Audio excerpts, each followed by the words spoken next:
वतीने माननीय डॉक्टर शिंदे यांना विनंती करतो की त्यांनी आपल्या व्याख्यानाला इथे सुरुवात करावी. आदरणीय निलिमा मॅडमचं भाषण ऐकून, अभ्यासपूर्ण भाषण ऐकून आता मला प्रश्न पडला आहे की मी म्हणजे इतके त्यांनी कॉम्प्रिहेन्सिव्हली ज्या गोष्टी ठेवल्यात आपल्यासमोर,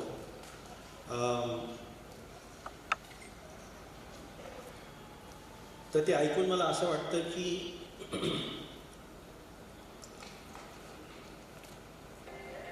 सावित्रीबाई फुले भारतीय समाजक्रांतीचे जनक महात्मा फुले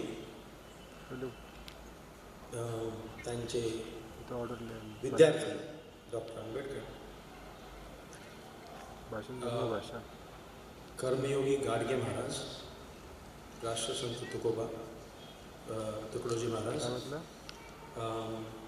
ब्राह्मणवादाविरुद्ध बंड करून उठणारे खऱ्या अर्थाने राष्ट्रसंत, देशाचे संत, अब्राह्मणी विचारधारेचे अर्धवैव तुकोबा, संत तुकाराम. विषय हा फार महत्त्वाचा आहे की सद्य स्थितीमध्ये, देशाच्या सद्य स्थितीमध्ये जी शिक्षणाची वाताहत होते आहे, हा फार सिरियस टॉपिक आहे. आणि ह्या टॉपिकवरती चर्चा करण्यासाठी आमच्यासारख्या लोकांना तुम्ही बोलावलं. मी बऱ्याच जगात वेगवेगळ्या ठिकाणी जाऊन बोललो आहे, भाषणं केली आहे, पण इथे विषयाचं गांभीर्य बघता मला असं वाटतं की असे विचार करणारे लोक जर या भारत देशात सगळीकडे असतील तर ह्या देशाची प्रगती होण्यास खऱ्या अर्थाने शिक्षणाच्या क्षेत्रामध्ये, सामाजिक चळवळीच्या क्षेत्रामध्ये होण्यास फार काय वेळ लागणार असं मला वाटतं.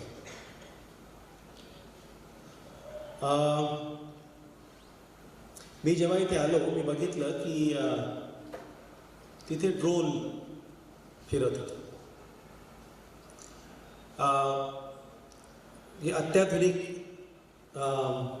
विज्ञान आणि महात्मा फुलेंचे विचार यांची जी इथे मला सांगड दिसली, ते बघून मला असं वाटतं की अशाच मॉडेलची, अशाच संरचनेची या देशाला गरज आहे.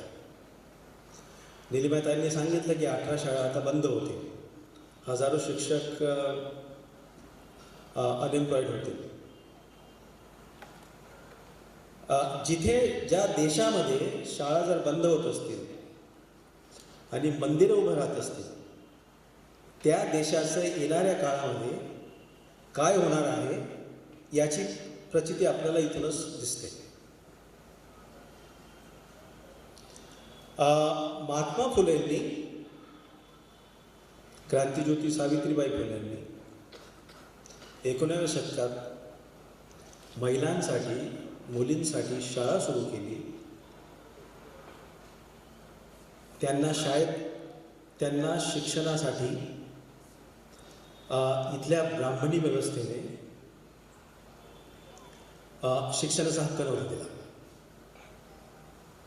तर महात्मा फुलेंनी म्हटलं की विद्येविना मती गेली. पण मला ह्या ब्राह्मणी शिक्षण व्यवस्थेमध्ये, ब्राह्मणी शिक्षण व्यवस्थेकडे बघून मला असं म्हणायचं आहे की विद्या असूनही त्यांची मती गेलेली होती. कारण की फार मोठा वर्ग ते जाणून बुजून शिक्षणापासून वंचित ठेवत होते आणि अजूनही ठेवत आहे. फक्त काय आहे की थोडंसं चित्र बदललं आहे, कारण आपण महात्मा फुले आणि डॉक्टर आंबेडकर यांचे विचार आत्मसात करून ह्या आपल्या हक्कांविषयी लढतो आहे. म्हणून आपल्याला थोडंफार काही जे काही यश मिळालेलं आहे त्या यशाविरुद्ध सुद्धा हे लोक आता राजकारण करत आहेत. नवीन शैक्षणिक धोरण ही त्याची सुरुवात आहे. आणि शिक्षणाचं जे बाजारीकरण होतं आहे त्याच्यावर मी बोलणार आहे. तर शिक्षणाचं बाजारीकरण जे आहे, शिक्षण जे सगळ्यांना समान मिळायला पाहिजे त्याची किंमत लावली जाते आहे. म्हणजे जसे काही आपल्याला ते वांगे बटाटे कांदे मिळतात तसं शिक्षणाचं बाजारीकरण होत आहे. याच्यापेक्षा या देशामध्ये दुर्दैवाचं काय असणार आहे? शिक्षणाने माणसाचा असं म्हणतात सर्वांगीण विकास होतो आणि ते फार प्रमाणात महात्मा फुलेंचे विचार, सावित्रीबाईंचे विचार, गाडगे महाराजांचे विचार, आंबेडकरांचे विचार जेव्हा आपण त्यांना लक्षात घेतो ते कळतं की शिक्षण हे खरोखर सर्वांगीण विकासाचं सगळ्यात मजबूत एक साधन आहे. पण त्याच्यापासून जरी ब्राह्मणी व्यवस्था आपल्याला वर्षानुवर्ष दूर ठेवतो, जे काय आपण आपल्या समाजक्रांतीच्या माध्यमातून मिळवलं होतं त्याच्या विरोधातही लोक आता आपल्याला वंचित करू पाहतात. तर हा फार मोठा सिरियस विषय आहे. आणि मला खरोखर माझं म्हणजे मूळ बनवणं सगळ्यांनी बघितलं जे काही ज्या पद्धतीने स्वागत केलं, ज्या पद्धतीची हा कार्यक्रम ज्या पद्धतीने ऑर्गनाईज केलेला आहे, तर हे खऱ्या अर्थाने हे महात्मा फुल्यांच्या विचारांची एक मूर्त लोवलीच आहे, त्याबद्दल काही वाद नाही. पण महात्मा फुल्यांची जी समाजाचा अभ्यास करण्याची जी पद्धती होती अब्राह्मणी, ती खालच्या तळागाळातल्या लोकांकडे त्यांची काय स्थिती आहे, त्यांना कसल्या प्रकारचं शिक्षण दिलं पाहिजे त्याचा अभ्यास करून उभी राहिलेली आहे. ही आहे नॉन ब्राह्मण मेथोडॉलॉजी. पण जी आपली सध्या जी नवीन शैक्षणिक जे धोरण आहे ते कोणीतरी कुठल्या तरी 4-5 डोक्यांनी कुठेतरी बसले, कदाचित कुठल्या तरी संघाच्या शाखेमध्ये, आणि त्यांनी ठरवलं की आपल्याला जी परंपरा आंबेडकर यांनी फुले यांच्या विचारातून जी आपण मोडीत काढली, जी जुनी शैक्षणिक परंपरा ज्याच्यामध्ये नीलमा मॅडमने सांगितलं की द्रोणाचार्याने सांगितले की मी तुला शिक्षण दिलेलं आहे त्याची मला एक काहीतरी किंमत दे, आणि ती किंमत होती तर अंगठी. म्हणजे हे सगळं जे आहे शिक्षणाचं बाजारीकरण, शिक्षणाला म्हणजे असं काही किंमत लावणे आणि ज्याच्याकडे ऐपत आहे शिक्षणाचं विकत घेण्याची तोच फक्त शिकणार. ह्या देशामध्ये बाहेरून अनेक वेगवेगळ्या प्रकारचे प्रवाह आले. या देशात मुघल आले, या देशात फ्रेंच आले, या देशात पोर्चुगीज आले, या देशात इंग्रज आले. या सगळ्यांबरोबर वाटाघाटीनं म्हणजे सगळ्यांसमोर नतमस्तक होऊन ज्या लोकांनी आपलं एक स्थान निर्माण केलं त्यांच्यापुढे लोटांगण घालून, तेच लोक या सध्याच्या शिक्षण व्यवस्थेमध्ये शिक्षण विकत घेऊन शिकू शकतात. कारण त्यांच्याकडे त्यांनी जे जमवलेले जे 200-300 वर्षापासूनचे ज्यांचं मुघल आले, त्यांनी मुघलांची हात मिळवणी केली, इंग्रज आले, इंग्रजांची हात मिळवणी केली आणि यांनी यांचा कार्यभार साधला. पण जे तळागाळातल्या माणसाला जे शिक्षण मिळायला पाहिजे होतं त्याच्यापासून त्यांनी जाणून बुजून त्या माणसाला वंचित ठेवलं. तर हीच स्ट्रॅटेजी ते पुन्हा इम्प्लिमेंट करतायत, त्याची अंमलबजावणी पुन्हा करतायत.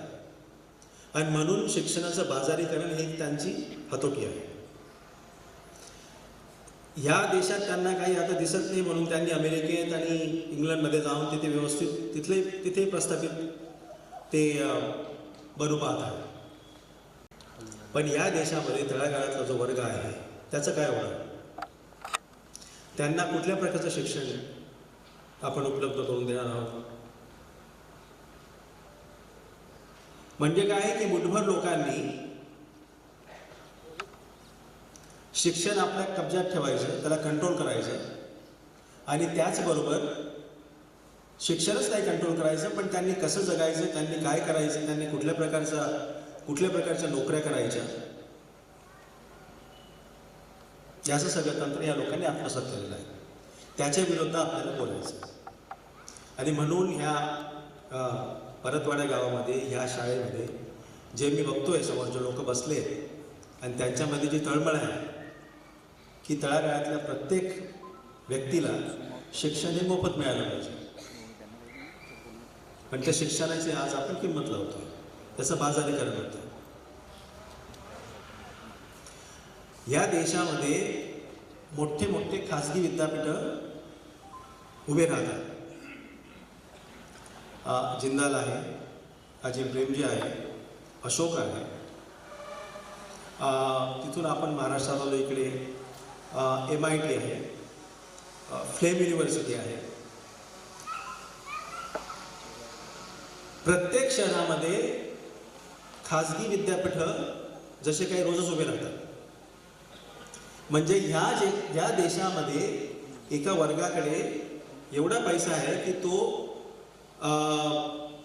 त्याला शिक्षण विकत घेण्याला काही वाटत नाही. आणि ह्या सगळ्या खाजगी विद्यापीठांमध्येही जाती सारखी उतरंड आहे. कास्ट हायरार्की म्हणतो आपण त्याला. टॉप क्लासचे जे आहेत ते जिंदाल, अशोका, शिवनाडा.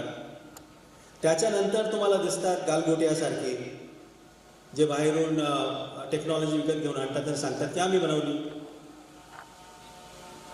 त्याच्यानंतर ते लवली प्रोफेशनल युनिव्हर्सिटी. आपल्या महाराष्ट्रात बघितलं तर इकडे MIT सारख्या युनिव्हर्सिटी, फ्लेम सारख्या युनिव्हर्सिटी. तर ही जी उतरंड आहे त्याच्यामध्ये की तुम्हाला जिथे 30 लाख रुपये फीज आहे असे विद्यापीठ आहेत खाजगी की म्हणजे तुम्हाला 15 लाख 10 लाखमध्ये शिक्षण मिळेल. पण याच्यातून असा एक कॉमन सेन्स तयार होतो की शासनाने शिक्षणाच्या क्षेत्रामध्ये पैसा खर्च करण्याची काही गरज नाही. सगळ्या शाळांच्या जे काही शाळा आहेत त्यांना कमी करून कुठेतरी एका जिल्ह्याच्या तालुक्या ठिकाणी एक शाळा उघडायची. म्हणजे जे गरिबांचे जे पोरं आहेत ते 15-20 किलोमीटर अंतर पार करून त्या शाळेत शिकायला जाते. तसंच झालं आहे आपली जी हेल्थ व्यवस्था आहे, आरोग्य व्यवस्था जी आहे त्याच्यामध्ये चांगला पैसा असेल तर तुम्हाला चांगल्या प्रकारची आरोग्य व्यवस्था उपलब्ध होऊ शकते. म्हणजे ज्या गोष्टी सहज उपलब्ध असल्या पाहिजेत त्या गोष्टींची विक्री सुरू झालेली आहे. त्या गोष्टी आपल्याला विकत मिळतात. आता कुठल्या लोकांकडे हे विकत घेण्याची क्षमता आहे, कपॅसिटी आहे? ज्यांच्याकडे पैसा आहे, ज्यांनी वर्षानुवर्ष सगळ्यांकडे लोटंगण घालून आपला कार्यभार ज्यांनी साधला आहे त्यांना त्याची काही गरज नाही. त्यांना ते म्हणतील की नाही quality of education is deteriorating.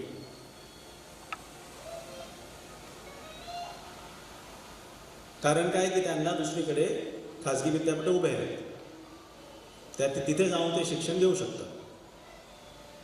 म्हणजे काय होतं की महात्मा फुलेंच्या काळामध्ये जेव्हा तळागाळातल्या लोकांना, गोरगरिबांना, शूद्रांना शिक्षण नाकारलं जात होतं, आता देशाने 150 वर्षानंतर सुद्धा तीच परिस्थिती हे लोक निर्माण करू पाहतात.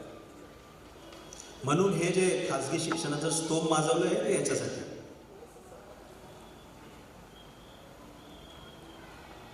तर हा देश म्हणजे कधी कधी आश्चर्य वाटते की काय लायकी आहे. म्हणजे जे द्यायला पाहिजे चांगलं दर्जेदार शिक्षण ज्या छोट्या छोट्या शहरांमध्ये अजूनही मिळते आहेत या आपल्या शाळेच्या माध्यमातून. आणि मोठ्या मोठ्या शहरांमध्ये आपल्याला दिसतील जशा पूर्वी टेक्स्टाईल मिल्स होत्या, कपड्याच्या फॅक्टरी होत्या, आता त्यांच्या जागी शिक्षणाच्या फॅक्टरी झालेल्या आहेत. म्हणून तुम्हाला शिक्षणाच्या त्या खाजगी शिक्षणाच्या क्षेत्रामध्येही ती जातीची उतरण दिसेल. म्हणून हा जो नवीन कॉमन सेन्स तयार करण्याचा ह्या लोकांनी जो घाट घातलेला आहे त्याच्याविषयी आपण सजग असलं पाहिजे. याचबरोबर भारतीय राज्यघटनेवरती या लोकांचा अकस आहे, जी ह्या देशातल्या तळागाळातल्या सामान्य माणसाचं संरक्षण करते. पूर्वी गाडगे महाराज, तुकडोजी महाराज हे लोकांचं समाज प्रबोधन करायचे आणि जे देव बाबा जे काय असतील त्यांची चिकित्सा करायची. आणि छोट्या शहरांमध्ये जे काही लोकांमध्ये मतपरिवर्तन झालं त्याचं श्रेय या आपल्या तळागाळातल्या लोकांसाठी काम करणाऱ्या संतांना जातं. तशा प्रकारचे संत जर आज हिंदू धर्माविषयी चिकित्सा करत असतील तर त्या माणसांना या ब्राह्मणी विचारधारेमध्ये विश्वास ठेवणारे लोक मारतात. नरेंद्र दाभोळकरांचं उदाहरण बघा, कलबुर्गी, पानसरे, हे लोक हे विचारवंत ह्या धर्माची चिकित्सा करत होते. क्रिटिकल अनालिसिस की ह्या देशातल्या तळागाळातल्या लोकांना, तळागाळात नाही सगळ्याच लोकांना, शिकलेल्या कमी शिकलेल्या उच्चवर्णीय म्हणजे खालच्या जातीतल्या लोकांना सगळ्यांना त्याचा फायदा व्हायला पाहिजे. धर्माचे जे स्तोम माजवलेलं आहे त्या धर्माचं स्तोम अव्याहतपणे चालू आहे. कारण काय की शिक्षणाचं खाजगीकरण, शिक्षणाचं बाजारीकरण चालू आहे. म्हणजे ह्या दोन गोष्टी पॅरलेली घडत आहेत. बहुजन समाजाचं डोकं कसं खराब करायचं ते आपल्याला प्रत्येक गल्लोगल्लीत हे बाबा लोक सांगतात आणि लोक बिनधास्तपणे तिथे जातात. इथे जर आपण बाबांचा कार्यक्रम ऑर्गनाईज केला असता तर हे खचाखच भरलं असतं. पण चांगले विचार नाही पाहिजे. बाबा लोक काहीतरी जादूची कांडी काहीतरी फिरवतात, निलाजलेपणे ते रावणाशी बोलतात फोनवरती. आपण बघत असणार सगळ्या टी व्हीवरती कशा प्रकारचे धार्मिक गोष्टी पसरवतात. हे काय नवीन मी काय सांगत नाहीये, पण महत्वाचा मुद्दा हा आहे की हे लोक या देशातल्या लोकांकडे, हे मुठभर लोक जे मी म्हणतो त्यांना ब्राह्मणवादाचे पाईक, ते ह्या देशातल्या शिकलेल्या लोकांबद्दल कसा विचार करतात. आणि हे सगळे बाबा, त्याच्यातले बरेचसे बलात्कारी आहेत, कन्व्हिक्टेड आहेत, तरी लोक त्यांची पूजा करतात. म्हणजे ह्या देशाच्या मानसिकतेचा कसा ऱ्हास होतो आहे. मी याच्यासाठी बोलतो आहे की ह्या लोकांनी शिक्षणाचा जो ऱ्हास केलेला आहे, हे काही फक्त आपण आपलं हे इंडिपेंडेंटली बघू शकत नाही. शिक्षण आणि धर्म हे लोक शिक्षण आणि धर्माची यांनी सांगड घातलेली आहे. धर्म डोक्यात घुसवायचा, मग तुम्हाला चांगल्या शिक्षणाची तुम्ही मागणीच करू शकणार नाही ना.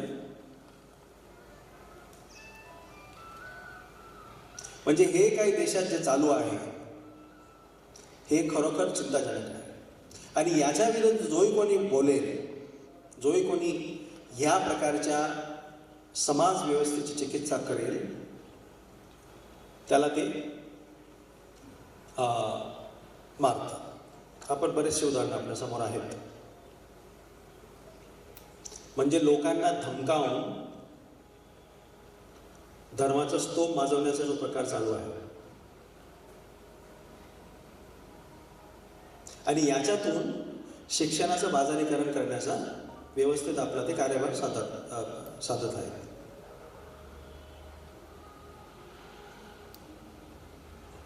शिक्षण कसं पाहिजे हे तळागाळातल्या लोकांपासून त्याची मांडणी केली पाहिजे. हे आहे फुल्यांचं सूत्र. ब्राह्मणी शिक्षण, ब्राह्मणी धर्म हा वरून लादला जातो. महात्मा फुलेंनी सांगितलं की वरून नका लावू, तळागाळातल्या लोकांपासून बघा की त्यांना काय पाहिजे, कुठल्या प्रकारचं शिक्षण पाहिजे. आणि आजच्या घडीला तळागाळातले लोक म्हणजे कोण? आपले जे राजकारणी आहेत ते आपल्याला आपलं प्रतिनिधित्व करतात. त्यांनी सांगितलं पाहिजे की देशामध्ये, गावांमध्ये, छोट्या शहरांमध्ये अशा प्रकारचं शिक्षण उपलब्ध करून दिलं पाहिजे.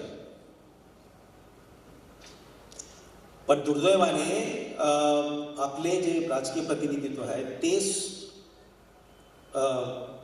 ते अशिक्षित आहेत. शिक्षित असून सुद्धा अशिक्षित आहेत. त्या देशामध्ये काय होईल याची कल्पना करणं फार म्हणजे कल्पना करवली जात नाही. तर शिक्षण आणि धर्म या गोष्टी पॅरलली या देशामध्ये चालत आहे. शिक्षणाला जर वाव दिला, चांगलं शैक्षणिक धोरण जर राखलं आणि त्याला धर्माच्या कचाट्यापासून जर त्याला दूर ठेवलं तर देशाची प्रगती होईल. महात्मा फुलेंनी, डॉक्टर बाबासाहेब आंबेडकरांनी, संत गाडगे महाराजांनी हेच सांगायचे. विठ्ठलरामजी शिंदेंनी त्यांच्या लढ्यामधून ह्या ज्या छोट्या छोट्या देशांत आपल्या तालुक्यामध्ये, जिल्ह्याच्यामध्ये ज्या काही हॉस्टेल सुरू केल्या आहेत, त्याच्यातून अशा जनरेशन्स, 3-4 जनरेशनशी सगळे लोक शिकून बाहेर पडले. आणि जो काही सामाजिक, ज्या काही त्या देशामध्ये जे काही सामाजिक क्रांती झालेली आहे ती याच्यातून आलेली आहे. आमच्यासारखे माझे इथे मित्र आहेत डॉक्टर गवई, आम्ही मुंबईतल्या संत एकनाथ वसतिगृहातून शिकून इथपर्यंत आलो. त्याच्या आधी मी गाडगे महाराजांचं वसतिगृह शाळा आहे कुर्ल्यामध्ये, तिथे मी राहिलो. माझा परिचय करताना मला वाटतं थोडं हे गफलत झाली. मी आहे धुळे जिल्ह्यातला. मी मुंबईला गेलो, तिथून MA केलं. त्याच्यानंतर मग मी लंडन स्कूल ऑफ इकॉनॉमिक्स गेलो, तिथून मी PhD केली माझी. आणि मग मी जर्मनीत काही वर्ष शिकवलं. नंतर मग मी जवाहरलाल विद्यापीठात 2013 पासून आहे. म्हणजे सांगण्याचा मुद्दा हा आहे की मागच्या वर्षी शरद बावीसला इथे होते वक्ता म्हणून. सांगण्याचा मुद्दा हा आहे की आम्ही त्या फुलेंनी जी संकल्पना मांडली होती शिक्षणाची, कर्मवीर भाऊराव पाटलांनी जी संकल्पना मांडली होती की वसतिगृह पाहिजे, शासनाने नंतर महाराष्ट्राच्या प्रत्येक कानाकोपऱ्यात, जिल्ह्याच्या ठिकाणी, तालुक्याच्या ठिकाणी वसतिगृह सुरू केली. आणि त्याच्यातून शिकून आमच्यासारखे लोक इथपर्यंत आले. आजकाल काय होत आहे की राजकारणाला एक सोपं चांगलं सूत्रवर सापडलेलं आहे की आम्ही ह्या समाज सुधारकाचा पुतळा बनवू, आम्ही त्याच्यातच खुश. आमचे लोकप्रतिनिधी, आपल्यामधले जो मध्यमवर्गीय समाज आहे, जो मध्यमवर्ग फार जोरात आपल्यामध्ये आहे, ते का नाही सांगत शासनाला की आम्हाला हॉस्टेल्स पाहिजे, आम्हाला चांगल्या शाळा पाहिजेत, आम्हाला चांगले कॉलेज पाहिजे, पुतळे पाहिजेत, ती अस्मितेचा भाग आहे तो, आमच्या महापुरुषाचे पुतळे पाहिजे, पण मग हॉस्टेल का नको?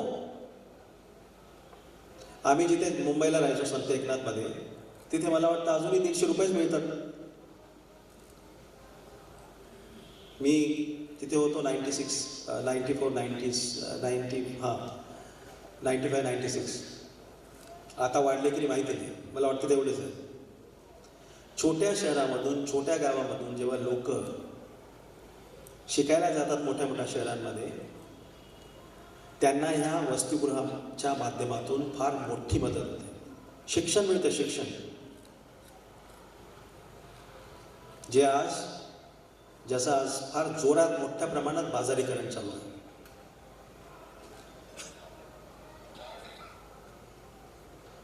शिक्षण, जसं मी बोललो, आरोग्य, आणि हे बाजारीकरण कोण करत आहे? जे पूर्वाश्रमीचे जे होते लोक धंद्यामध्ये, ते आता त्या धंद्यातून त्यांना काही नफा मिळत नाही, मग ते आता शिक्षणाच्या क्षेत्रात घुसले. तुम्ही सगळ्या ह्या मोठ्या मोठे जेवढे आहेत ना, अजिम प्रेमजींपासून शिवनारायण युनिव्हर्सिटी, जिंदाल, हे सगळे वेगवेगळ्या प्रकारचे धंदे करायचे, वेगवेगळ्या प्रकारच्या इंडस्ट्रीज चालवायच्या. त्या इंडस्ट्रीमधून आता काही जास्त नफा मिळत नाही. मग कुठून नफा मिळेल? शिक्षण क्षेत्रात 30-30, 40-40 लाख रुपये लोक फी घेत आहेत विद्यार्थ्यांकडून, आणि त्याच्यात बिल्डिंगी बघितल्या, जिथे ते युनिव्हर्सिटीज चालवतात, त्याची इन्फ्रास्ट्रक्चर आहे, ते ऑक्सफर्ड आणि केम्ब्रिज त्याच्यासमोर तुम्हाला गरीब दिसते. आता मी बाहेर राहिले म्हणून सांगतो, पण याचा फायदा उचलण्यासाठी तुमच्याकडे पैसा पाहिजे, ऐपत पाहिजे, आर्थिक क्षमता पाहिजे.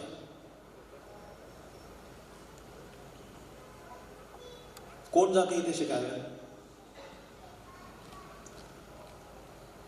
ज्यांच्याकडे काळा पैसा. सगळेच नाही, मी असं म्हणते, सगळेच जे विद्यार्थी ते शिकतात, 30-40 लाख रुपये फीस देतात, ते सगळ्यांकडे काळा पैसा, असं मी नाही म्हणत. पण मग एवढा पैसा येतो कुठून? बराचसा पैसा तो आपल्या टॅक्समधून जातो. मग आमच्या टॅक्सचा पैसा हे गव्हर्नमेंट, हे सरकार चांगल्या शैक्षणिक संस्था, चांगले वसतिगृह बांधण्यासाठी का नाही करत?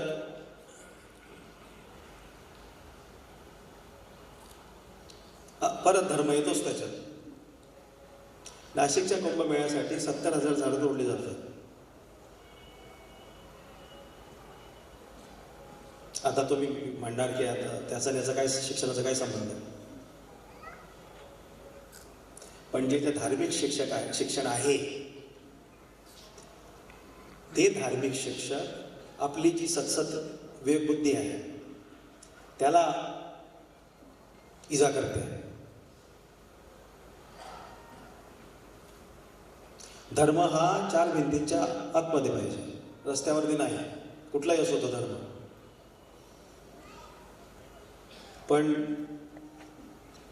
धर्म, मंदिर जे काय असतील ते, हे फार मोठी एक इंडस्ट्री आहे ती.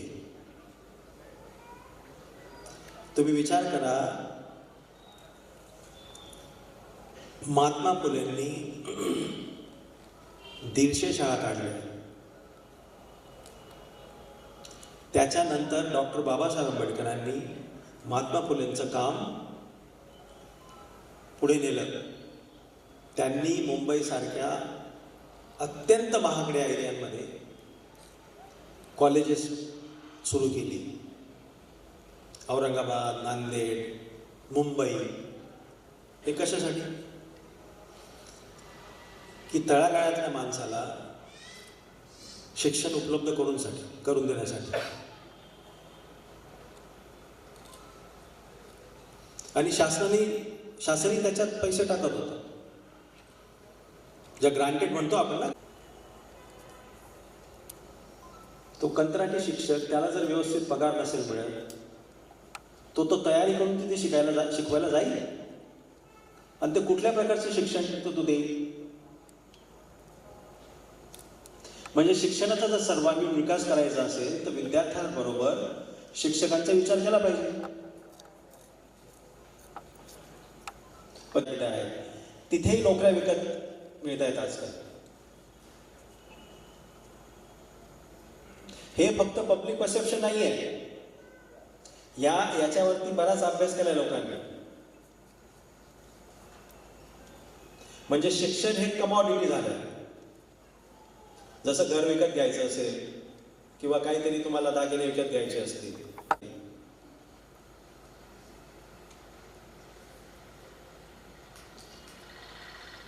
पण मग हे सगळं बघून म्हणजे आपली सामाजिक जबाबदारी काय आहे? म्हणजे इथे बसलेला जो प्रबुद्ध वर्ग आहे, या वर्गासारखे दुसऱ्या शहरांमध्ये, देशाच्या कानाकोपऱ्यांमध्ये का नाही?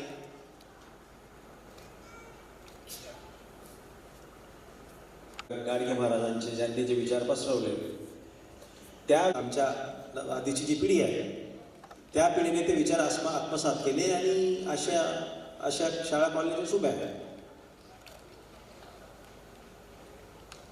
अचानक झालं काय?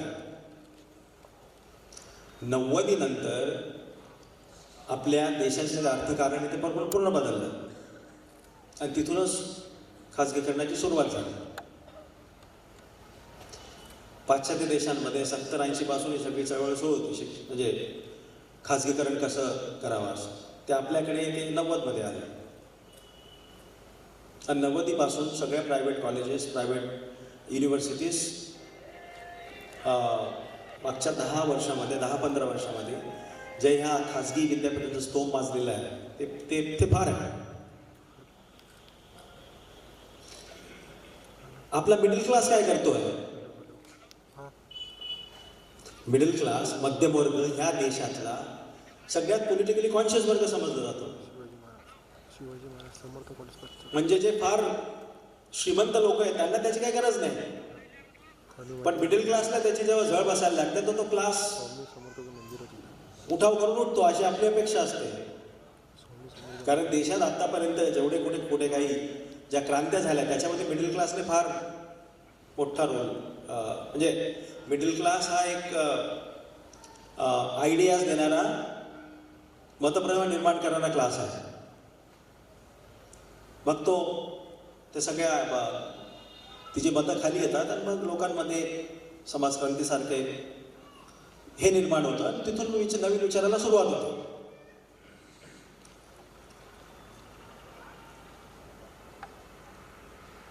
सत्यशोधक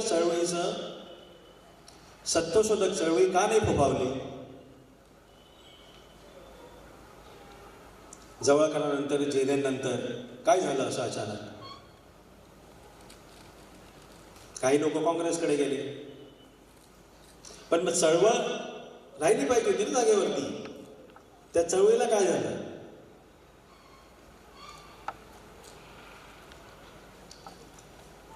म्हणजे ब्राह्मणीकरणाने जे आपल्या समोर जे चॅलेंजेस ठेवलेले आहेत, माझी आर्थिक सामाजिक परिस्थिती सुधारली की मला ब्राह्मणांसारखं बनायचं.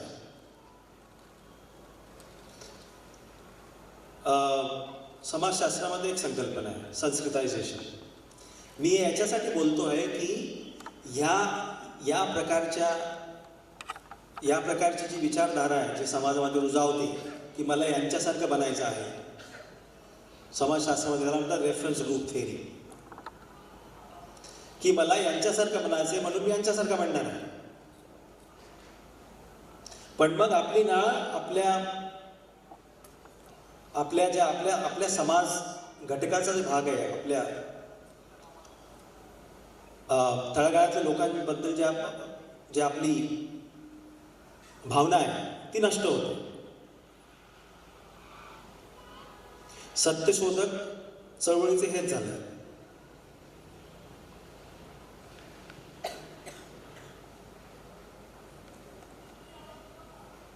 त्याच्यामुळे ह्या चळवळीचा ज्या पद्धतीने चळवळ फोपायला पाहिजे होती तसं दुर्दैवाने झालं नाही.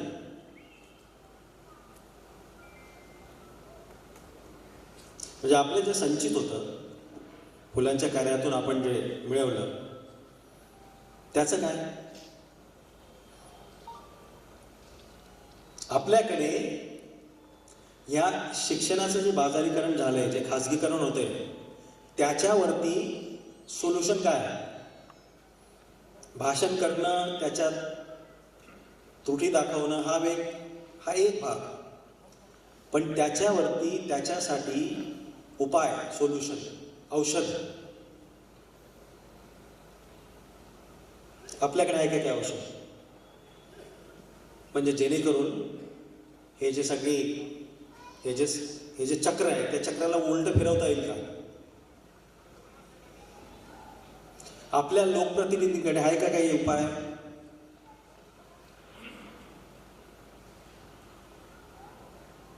महात्मा फुलेंनी आपल्याला दिलं ते बाबासाहेबांनी नेलं पुढे. गाडगे महाराजांनी पराकाष्ठा केली. शिक्षण नसताना सुद्धा त्यांनी समाजाचं प्रबोधन केलं. धर्माच्या मर्यादा दाखवून दिल्या. पण जसं जसं खाजगीकरण होत आहे ग्लोबलायझेशनमुळे तसं धर्माचं स्तोम पण मास्त आहे. आपण जेव्हा भारतीय व्यवस्थेच्या शिक्षण पद्धतीकडे बघतो सद्यस्थितीच्या, तर त्याच्यात धर्माचा फार मोठा रोल आहे.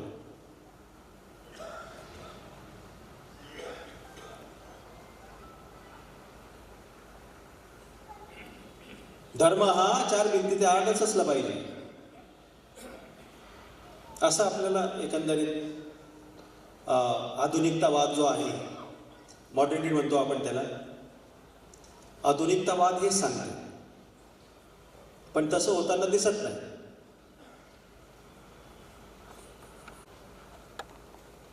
हे असं जर होत असेल तर आपल्याला आपल्या शैक्षणिक किंवा सामाजिक स्थितीत जी सामाजिक स्थिती आहे आपल्या समोर, जी शिक्षणाची जी दुरावस्था झाली, त्याच्यावरती आपल्याला सोल्युशन सापडणार नाही.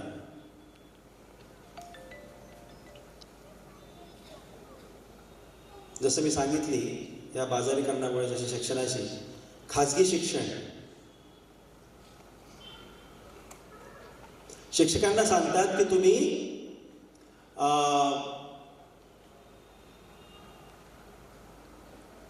तुम्ही संस्थेसाठी पैसा जमवा. ते कुठून आणतील? म्हणजे शिक्षकाचा जो ऱ्हास झालेला आहे ते फार विदारक आहे. मी JNUत शिकवतो, तर आमच्यासारखे फार थोडे विद्यापीठं राहिले. आमच्या JNUत तरी अजून कंत्राटी शिक्षक नाही आले. पण आमच्या बाजूलाच दिल्ली विद्यापीठ आहे, विश्वविद्यालय, तिथे कंत्राटी शिक्षक शिकवतात.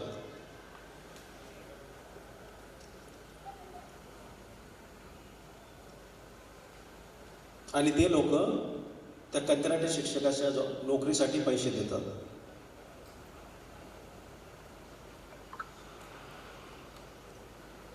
म्हणजे ही एवढी भयान विदारक परिस्थिती आपल्या देशात आहे. जेव्हा आपण म्हणतो शिक्षण, तर हे सगळं जे भयानक जे सत्य आहे ते तर तळागाळातल्या माणसापर्यंत पोचतं की नाही माहिती नाही. त्यांच्यामध्ये आपल्याला जे त्यांचं ज्या पद्धतीचा पॉलिटिकल कॉन्शियसनेस आपण त्यांच्यामध्ये करायला पाहिजे, निर्माण केला पाहिजे त्यांच्या मानसिकतेमध्ये, म्हणजे हे सगळं थांबवता येईल. ह्या मध्यमवर्गीकरणामुळे बऱ्याचशा ज्या समस्या आहेत आपल्या, त्या समस्या सुटणार नाही. याचा अर्थ असा नाही की मध्यमवर्ग नसायला पाहिजे, पण हा मध्यमवर्ग पॉलिटिकली कॉन्शियस असला पाहिजे. तळागाळातला जो समाज आहे त्याच्या विषयी या वर्गामध्ये एक सिंपती पाहिजे, पण तसं एकंदरीत दिसत नाही.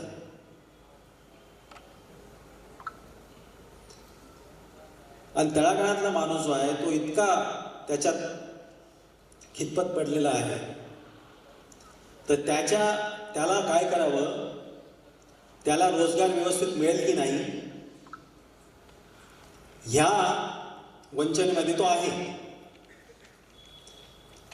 तो कुठल्या प्रकारचं शिक्षण तो त्याच्या मुलांना देईल.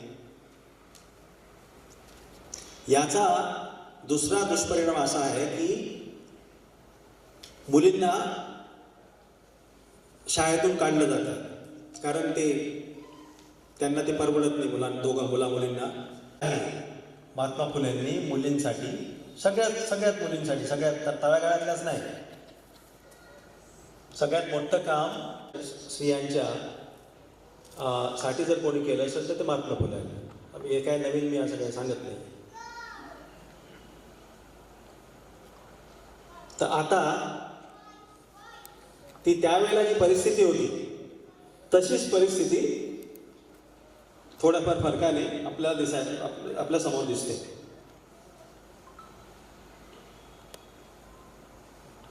तर हे कसं थांबवायचं? शिक्षणाचं खाजगीकरण कसं थांबवता येईल? आणि शिक्षणाचं खाजगीकरण याचा अर्थ ज्या काही शाळा आहेत शासनाच्या, सरकारी ज्या शाळा आहेत त्या हळूहळू बंद होत आहेत. का? तर म्हणजे विद्यार्थी नाही. मग विद्यार्थी जातात कुठे? खाजगी शाळेत. त्याच्यामध्ये मी जसं सांगितलं स्वस्त खाजगी शाळा, त्याच्यापेक्षा महाग खाजगी शाळा, त्याच्यापेक्षा अजून महाग खाजगी शाळा, आणि ज्या आपल्या काही सरकारी शाळा आहेत त्यांना बंद करून समूह शाळा, जसं मॅडमने सांगितलं, त्याच्यावरची शासनाचा भर आहे. ते आपले जे राजकीय प्रतिनिधी, आपले जे पॉलिटिकल लीडर्स आहेत त्यांच्यापर्यंत पोचतोय का? हा एक नवीन कॉमन सेन्स झालेला आहे. जसा धर्म, या देशामध्ये धर्म हा कॉमन सेन्स आहे. तुम्ही जर धर्माच्या विरुद्ध बोलला तर ते फार भयानक, त्याला असं भयानक काहीतरी समजलं जातं.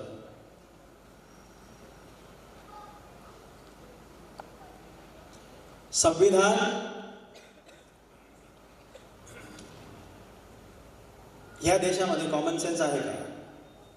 संविधान कॉमन सेन्स का नाही झाला? आपण संविधानाला मानतो,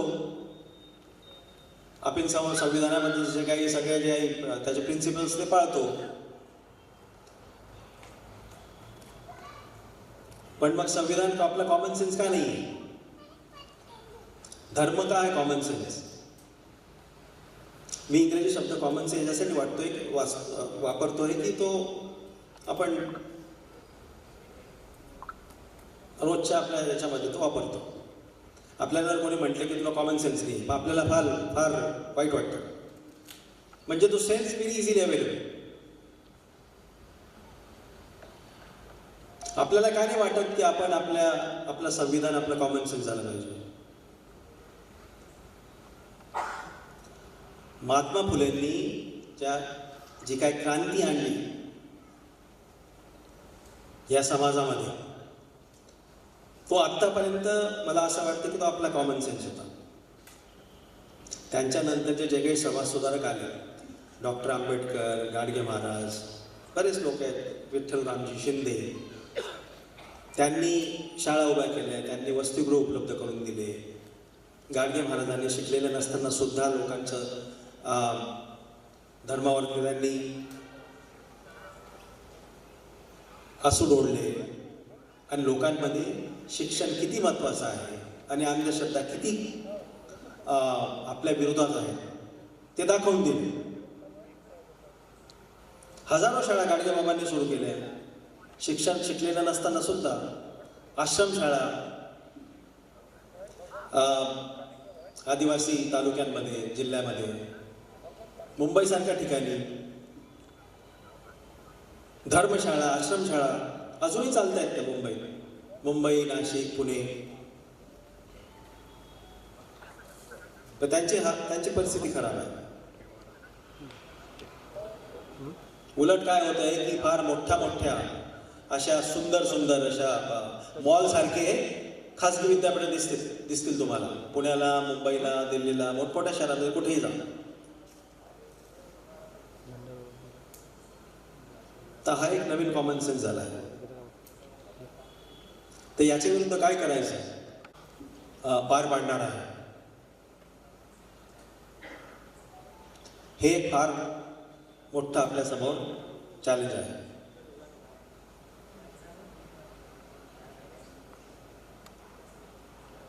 ते याच्यासाठी चॅलेंज आहे की जे काय याच्या शेवटच्या 50-60 वर्षामध्ये काही थोडाफार जो आपल्यामध्ये बदल झाला आहे, थोडीफार जी काही क्रांती झाली आहे,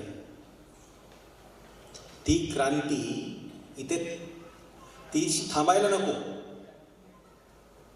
नाहीतर ती जातीची उतरण आपल्यावर थोपवली जाईल. बऱ्याच ठिकाणी अजून ते म्हणजे ओपनली बोलतात की जात किती महत्त्वाची आहे. काही वर्षापूर्वी जातीच्या विरुद्ध, जात या संकल्पनेच्या विरुद्ध बोलायला लोक बिनधास्त बोलत होते, पण आता धजावतात.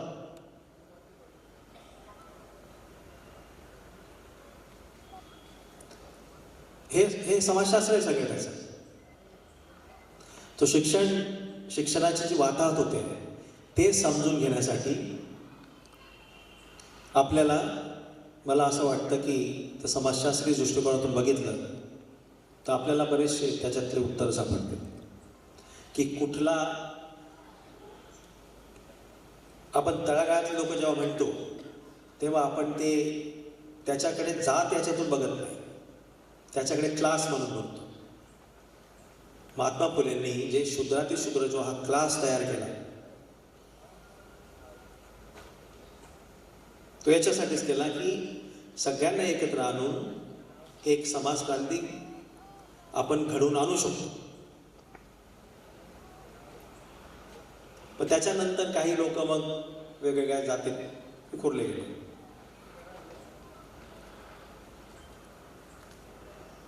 कारण ज्या पद्धतीने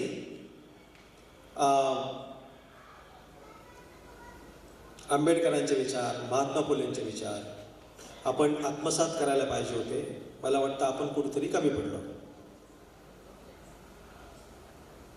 आपण जातीत अजून जास्त विखुरले जातो. आता काय आहे की सगळेच हिंदू आहोत.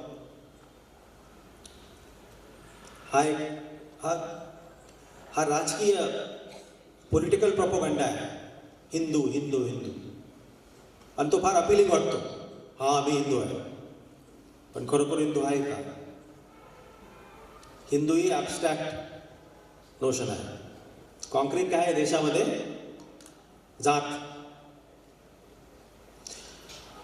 सगळेच हिंदू ह्या देशामध्ये तेव्हा होतील जेव्हा जातीपातीच्या भिंती तोडून आपण सगळे येतो, धर्माच्या भिंती तोडून. तर वाटतं की हा आम्ही हिंदू आहोत. अजूनही आपण जे तळागाळातले जे लोक आहेत त्यांच्याबरोबर बसून आपण जेवत नाही, रोटी व्यवहारही करत नाही, बेटी व्यवहार तर दूरच. तर ह्या सामाजिक परिस्थितीचं भान आपल्याला असलं पाहिजे. आपल्याला जर या देशातल्या तळागाळातल्या लोकांना न्याय द्यायचा असेल, आपल्याला जर महात्मा फुलेंचे विचार पुढे न्यायचे असतील, डॉक्टर बाबासाहेब आंबेडकरांचे विचार पुढे न्यायचे असतील, पण एकंदरीत असं दिसतं की कुठेतरी त्याला सेटबॅक मिळालं. ते विधानक सत्य आहे, ते नाकारून चालणार नाही. पण मग त्याच्यासाठी आपल्याला जाती पलीकडे गेलं पाहिजे, धर्माच्या पलीकडे गेलं पाहिजे. जातींमध्ये धर्मांमध्ये आपण जर विखुरलो गेलो तर आपली परिस्थिती आपली फार वाताहत होईल.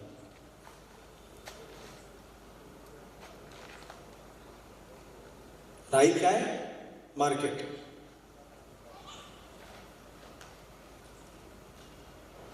बाजारीकरण जे होत आहे शिक्षणाचं, धर्माचंही होत आहे.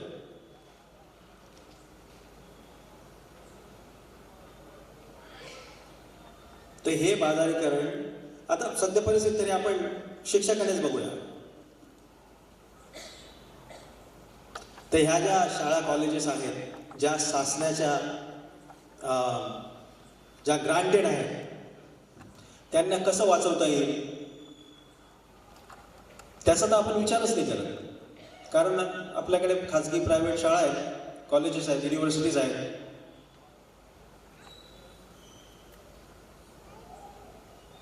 तर आपल्याला फार एक मोठी राजकीय क्रांतीची गरज आहे.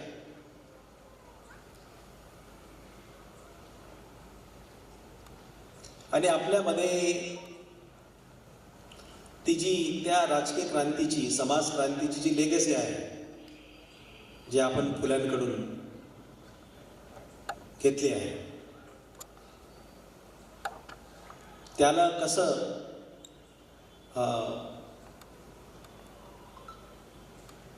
किती प्रभावीपणे आपल्याला ते वापरता येईल शिक्षणाचं खाजगीकरण रोखण्यासाठी.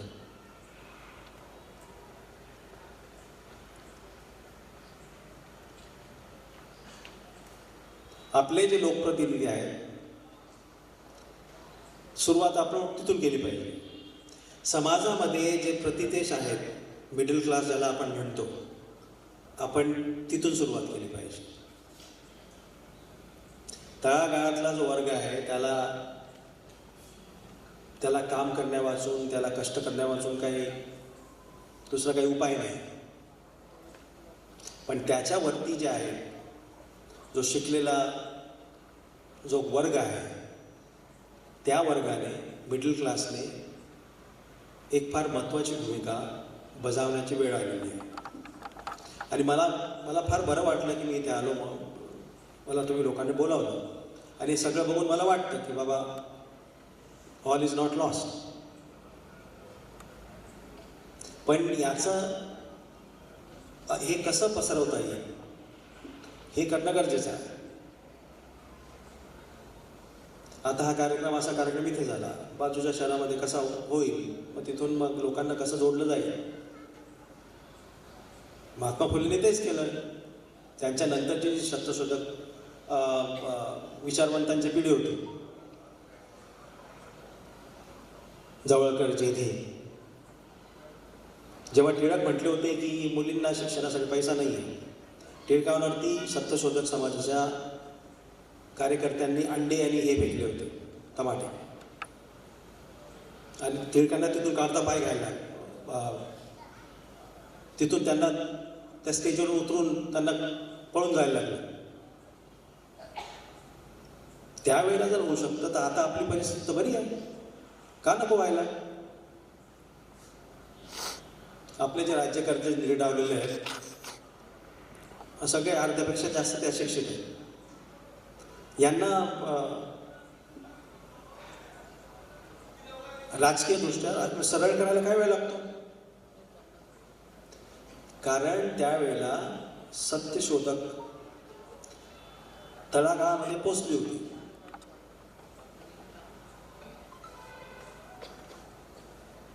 लोकांमध्ये ते जाऊन ह्या इश्यूवरती लोकांचं मतपरिवर्तन करत होते.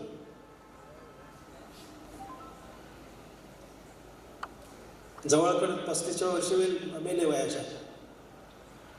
त्याच्या आधी त्यांनी फार काही केलं होतं. देशाचे दुश्मन नावाचं पुस्तक लिहिलं, अजून ते बॅन आहे त्या पुस्तकावरती. कोण आहे देशाचे दुश्मन?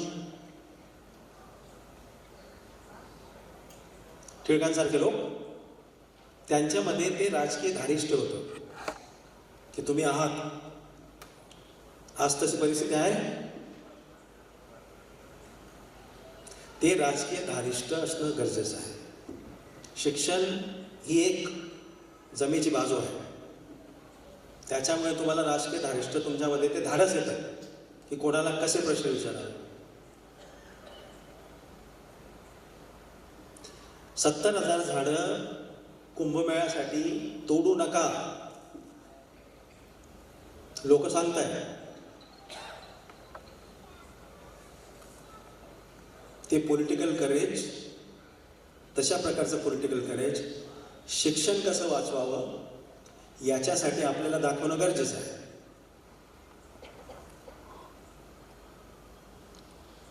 देशाचे दुश्मन हेच लोक, हे आजचे जे राज्यकर्ते आहेत, त्या दुसऱ्या लोकांना देशाचे दुश्मन म्हणून जेलमध्ये टाकतात.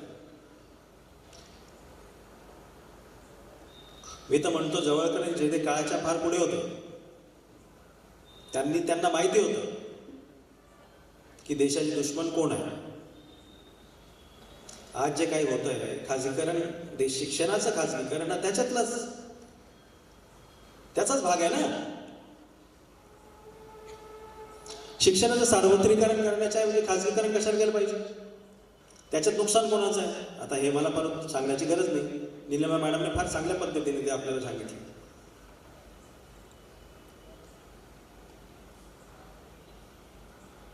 म्हणजे त्याच्यामध्ये काय रॉकेट सायन्स काय हे आपल्याला पाहिजे. वी लॅक पॉलिटिकल विल, राजकीय इच्छाशक्ती. प्रत्येक तरुण माणसाने हा असा विचार करणं गरजेचं आहे. जे मला मोफत मिळायला पाहिजे त्याच्यासाठी माझे आई बाबा पैसे कशाला देत आहेत?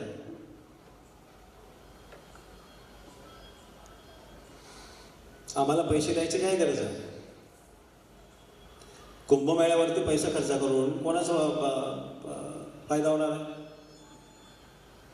तेच तुम्हाला घरात मिळेल ना, पूजा केली तर रोज सकाळ संध्याकाळ. करोडो रुपये, कोट्यावधी रुपये खर्च करायची काय गरज आहे? शिक्षणावरती का नको? चांगले रस्ते का नको? चांगल्या नद्या का नको? स्वच्छ पाणी का नको? स्वच्छ हवा का नको?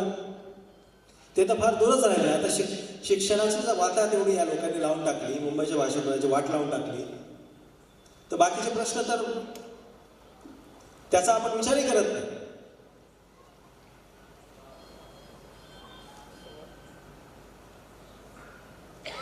आणि शिक्षणाने समाजाचं प्रबोधन होतं. हे तर एक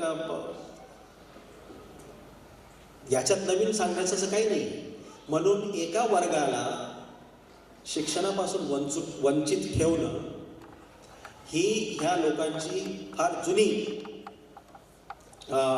स्ट्रॅटेजी आहे. म्हणजे आमचंच आधिपत्य असलं पाहिजे या समाजावरती. हे कुठल्या मानसिकतेचं द्योतक आहे?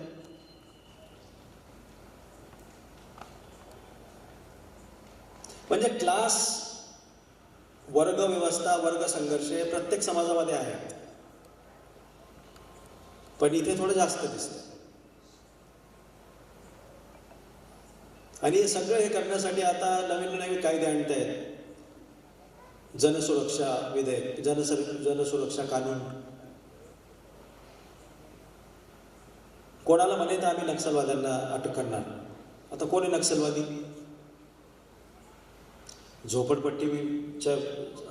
झोपडपट्टी धारकांसाठी लढणारे लोक, कामगारांसाठी लढणारे लोक हे देशाचे दुश्मन आहेत.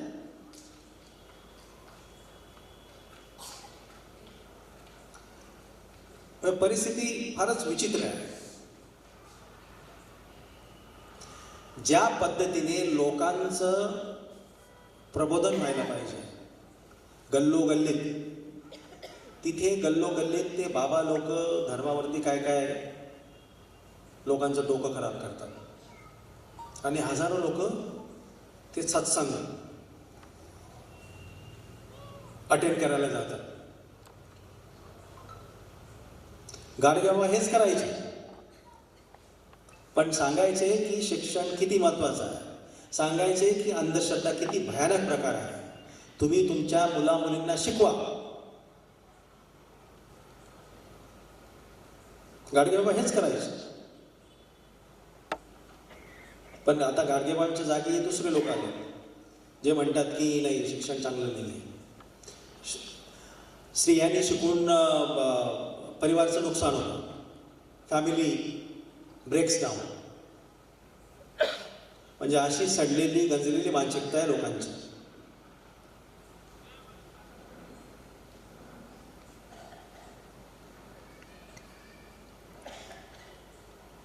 तर याला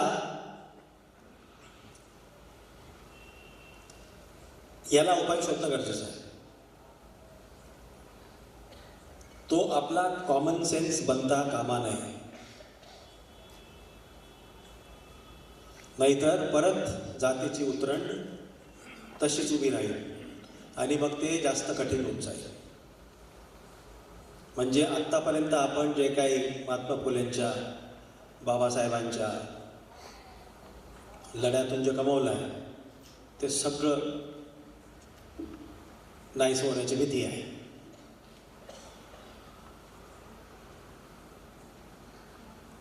त्याच्यासाठी शिक्षणाचं खाजगीकरण, बाजारीकरण कसं थांबवता येईल याच्यावरती याचा आपल्याला फार गंभीरपणे विचार करायला पाहिजे. माझं सोल्युशन त्याच्यासाठी, सोल्युशन म्हणजे एक विचार की मिडल क्लास किंवा जे काही प्रबुद्ध लोक आहेत ह्या समाज व्यवस्थेमध्ये, या समाजामध्ये, त्यांनी सगळ्या जातीतून, फक्त काही शूद्रातिशूद्र लोकांच्यातूनच नाही, सगळ्या जातीतून, कारण सगळ्या जातीमध्ये चांगला विचार करणारे लोक आहेत. आता फुले म्हणायचे की ब्राह्मण शिक्षकावरती विश्वास नको ठेवायला, कारण त्याचं ते शिक्षक होतं, त्याच्या पुढे त्याचं ब्राह्मणत्व येतं. पण मी असं म्हणेन की जसं बाबासाहेब म्हणायचे की नाही, ब्राह्मण आमचा शत्रू नाही, ब्राह्मणत्व आमचा शत्रू आहे. तर सगळ्यांना घेऊन ही क्रांती होऊ शकते. महाजन सर सांगत होते, ते समाजवादी जे नेते होते त्यांनी त्यांच्याबरोबर काम केलं बऱ्याच वर्ष. ज्या पद्धतीने ते लोक काम करत होते, सगळ्यांनी एकत्र घेऊन या देशाची प्रगती कशी होईल, या देशामध्ये शिक्षण कसं स्वतःसाठी उपलब्ध करता येईल, सगळ्यांना नोकऱ्या कशा मिळतील, सगळ्यांना व्यवस्थित जीवन कसं जगता येईल, हे प्रश्न होते त्यांच्यासमोर. पण आजकाल दुसरेच प्रश्न आहे, हे लोकांचे प्रश्न.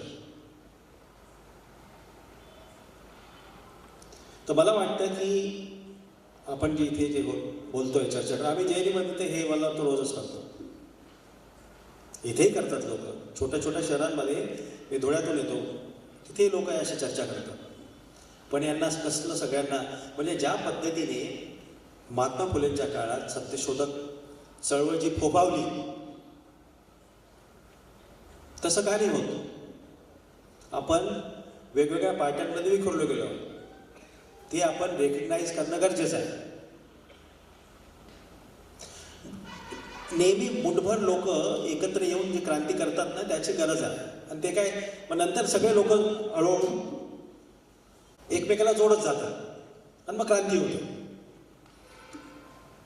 पण ते फार जोरात, म्हणजे मोठ्या प्रमाणात झालं पाहिजे. एक असा एक टाईम येतो, असा एक काळ येतो की ज्याच्यामध्ये लोक फार मेहनत करतात, सगळ्यांना एकत्र आणतात, मग ते बनत जातं. तो कारवा बनते जातात, हळूहळू लोक जोडत जातात. तशा कामांची आज गरज आहे.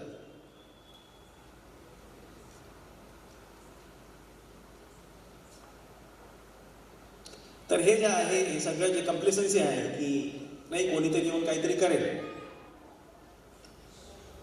नाही होणार.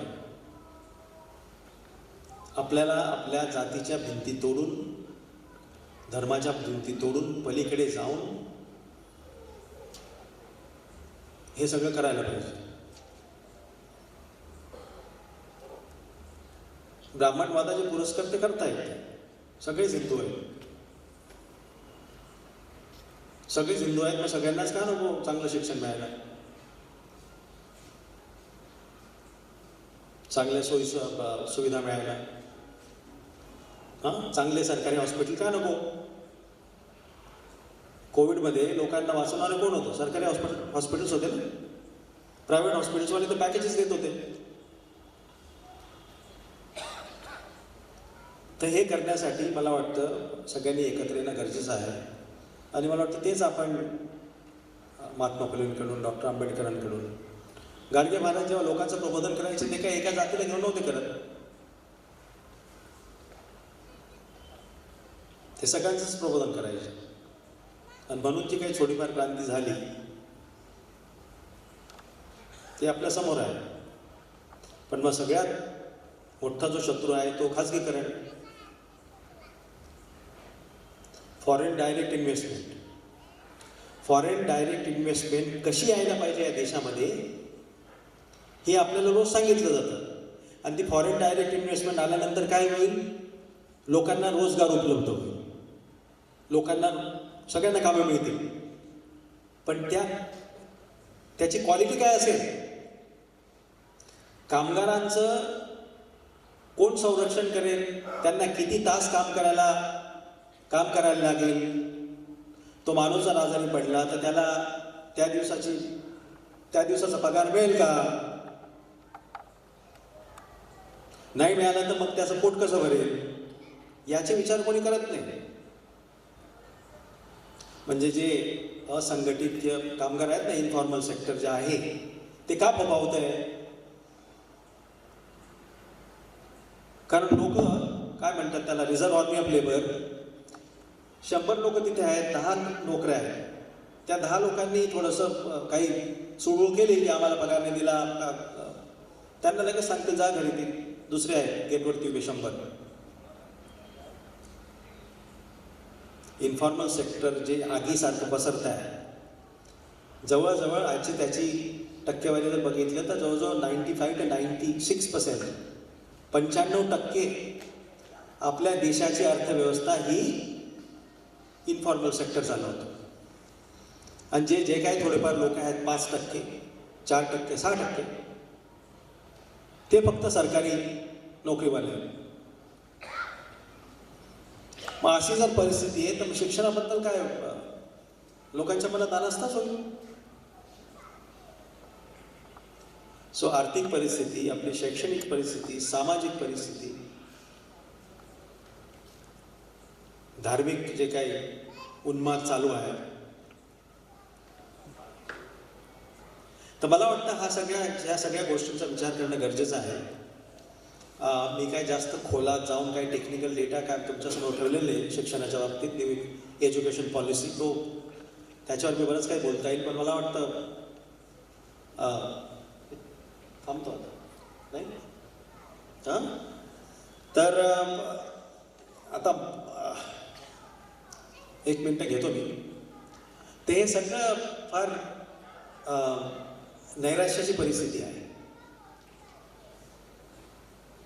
मी असंघटित कामगारांचं जे क्षेत्र आहे त्याच्यामध्ये मी शिकवतो, रिसर्च करतो. त्याच्यामुळे मला वाटतं मी म्हटलं थोडं बोलू. कारण या सगळ्या गोष्टी ज्या आहेत ना, या सगळ्या कनेक्टेड आहेत. आपल्याला जर एखादा राजकीय पॉलिटिकल प्रोग्राम काही डिवाईस करायचा असेल तर we should not really look at these things independently of each other. त्या सगळ्या जोडलेल्या आहेत. हा आपला कामाचा व्याप वाढेल, पण मग आपण कसं आहे, समजा क्रांती जर आणायची असेल तर मग वेगवेगळ्या क्षेत्रातून लोकांमध्ये ती जाणीव करून चांगल्या प्रकारे क्रांती करता येईल. म्हणजे राजकीय सामाजिक क्रांती,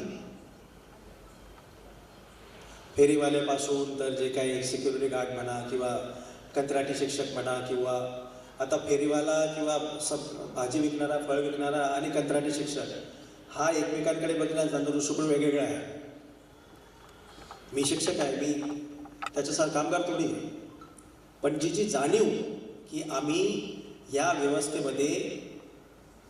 व्यवस्थेचे आम्ही हे आहोत, विक्टिम्स आहोत, ती जाणीव जेव्हा निर्माण होईल तेव्हा मला वाटतं या देशामध्ये सामाजिक क्रांती होऊ शकते, आर्थिक क्रांती होऊ शकते. अदरवाईज फार कठीण आहे आपला पुढचा जो प्रवास आहे. तर मला वाटतं मी थांबतो इथे आणि मला इथे बोलण्याची संधी दिली त्याच्याबद्दल मी आयोजकांचे फार म्हणजे ऋणी आहे. आणि हे असे कार्यक्रम जास्तीत जास्त प्रमाणात झाले पाहिजे. एवढं म्हणून मी माझे 2 शब्द संपवतो. धन्यवाद.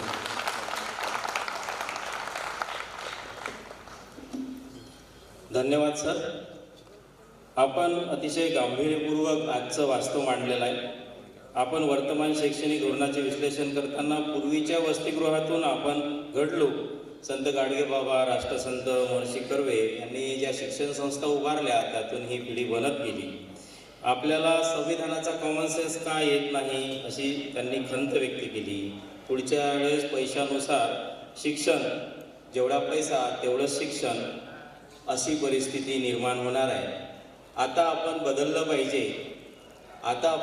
पाहिजे. यासाठी आपल्या सर्वांसमोर मला वाटतं एका 2 ओळीतून मी आपणास ते आव्हान करतो.